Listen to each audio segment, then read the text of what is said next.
In a letter, Captain Maini expressed his utter dismay and remorse at what had happened, offering an apology to the court and to the people of Gibraltar.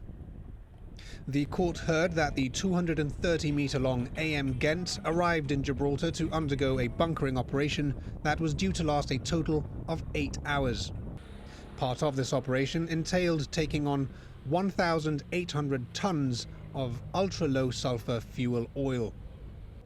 With the fuel transferring at approximately 250 tonnes per hour, it is estimated that oil was spilling into the sea for around 30 seconds before a crew member realised and shut off the flow. In mitigation, the captain's lawyer outlined the extensive preventative measures in place to avoid spillage, emphasising that safety standards had been fully complied with. Freddie Vasquez, QC, described the spill as resulting from the failure of equipment, where appropriate precautions have been taken and were unforeseeably overcome. The main offence that the captain pleaded guilty to was one of strict liability, where it is possible that no recklessness, negligence or corner cutting was involved. Stipendiary Magistrate Charles Bito accepted this appeared to be a case in which all involved had acted appropriately, but said someone must be considered culpable to serve in part as a deterrent.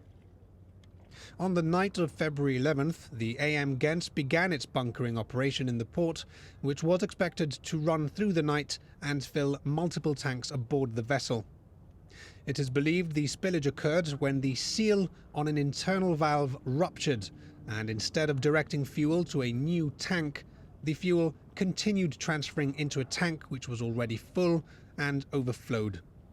Safety mechanisms on the ship collected an estimated 2,000 litres of fuel before another 2,000 spilled into the sea.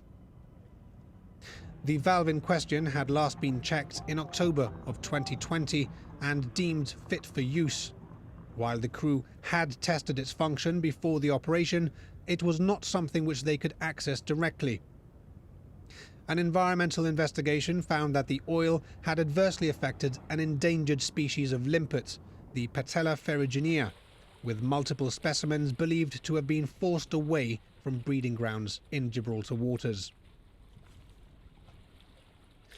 Mr. Bito noted Maini's early plea when handing down his sentence, fining the captain £30,000, reduced to £20,000 for his cooperation. There was no separate penalty for the second offence.